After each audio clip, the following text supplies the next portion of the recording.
जब तक बाबा कैलाश साहब का संविधान नहीं था, आप ब्राह्मण लोग वोट देने के तक के अधिकारी नहीं थे। बाबा साहब का संविधान आया, सब समाज के साथ साथ ब्राह्मण समाज भी वोट देने का अधिकारी हो गया। ये बात को सुनना है। मैं महज 2 मिनट में अपनी बात इस बात पे कहना चाहता हूँ कि जैसे हम अपने घरों में अपने पूर्वजों का परिनिर्वाण दिवस मनाते हैं, उनकी पुण्यतिथि मनाते हैं, और क्यों मनाते हैं?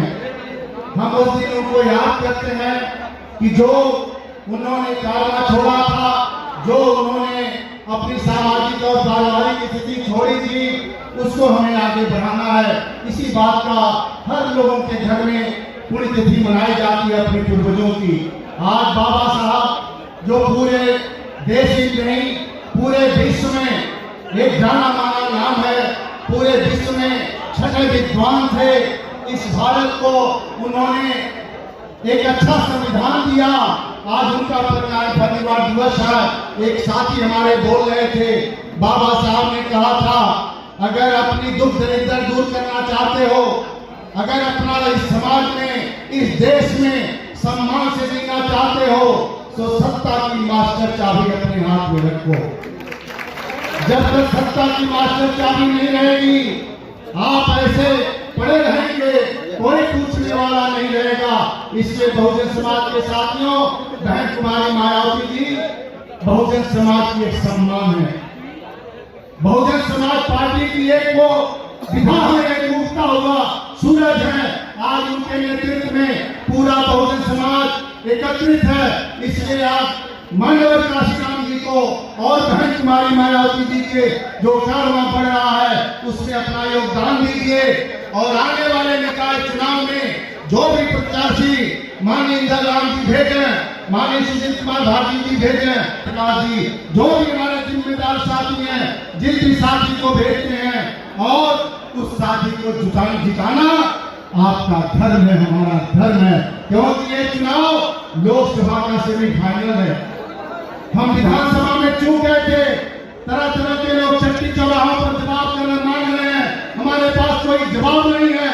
क्या हमें आपका स्वाभिमान नहीं ललकारता है? हमें आपको नहीं चाहिए कि बहन जी के सम्मान में इस जनपद का और इस मंडल का जो भी टाउन एरिया है, नगर निगम है, सभासद है, अगर आप जाकर भेजते हैं, आपका तो नाम बढ़ेगा ही। बहन कुमारी मायावती जी का नाम पूरे देश में लोग जान जाएंगे कि बहुजन समाज के लोगों आज बहन कुमारी मायावती जी को मजबूत बनाए हैं। इसलिए मित्रों, बहुत ज्यादा इतनी बात नहीं करते हैं। मैं विशेष करके ब्राह्मण समाज का हूँ। मैं ब्राह्मण समाज से कहना चाहता हूँ, ब्राह्मण समाज के लोगों, आपने कांग्रेस को वोट दिया, आप भारतीय जनता पार्टी को वोट दे रहे हैं, लेकिन आप स्वयं देखिए कि सत्ता में आप कहां बैठे हैं। आपकी कोई सुनवाई नहीं है।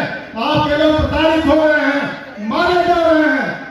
किसी तरीके से अपनी जान बचाकर लोग बचे हुए हैं। लेकिन जब बहन जी का शासन था, चाहे अम्बेडकर ग्राम योजना का विकास का काम था, दलित बस्ती से शुरू होकर सारे टोले मजरे में चाहे किसी समाज का व्यक्ति रहता हो, बहन कुमारी मायावती जी की आंखें सबको देखती थी और सबको तृप्त करती थी। लॉ एंड ऑर्डर बहन जी के शासन काल में किसी का नहीं था। आज पेपर उठा लीजिए, इस प्रदेश के जिले का मुख्यमंत्री है, आज उसके जिले में बलात्कार है, चोरी है, डकैती है, छीना झपटी है, हत्या है। यही जनपद की कहानी है, इसी भारतीय जनता पार्टी की कहानी है। आप सतर्क हो जाइए। आप समाज के अगुवा बनते हैं। आप हमारे बाबा साहब के दिए हुए संविधान पर विश्वास करते हैं। आपको भी तरह तरह के कई भाषणों से नवाजा जाता था।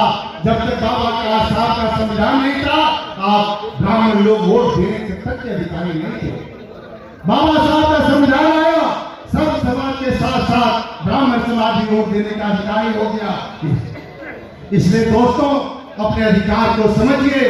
मैं इन्हीं बातों के साथ आप सब लोगों से विनम्र निवेदन करते हुए कि आने वाला निकाय चुनाव जो भी प्रत्याशी आपके बीच में जाएगा, हमने देखा भाई असलम खान को उरुआ का, ये पुराना साथी है, वो तैयारी कर रहे थे, लेकिन सीट रिजर्व हो गई। लेकिन उन्होंने सीना ठोक कर कहा कि जिस भी प्रत्याशी को आप भेजेंगे, मैं जिता कर भेजूंगा। ऐसा लगभग सभी प्रत्याशी को सोचना चाहिए। मिलेगा एक को, लेकिन जिनको नहीं मिला उनको अगले बार हम लोग देखेंगे, उनको अगले बार ट्राई किया जाएगा। लेकिन जो भी प्रत्याशी जाए उसको तन मन धन से जिताने का प्रयास करेंगे। इन्हीं बातों के साथ आप सभी आए हुए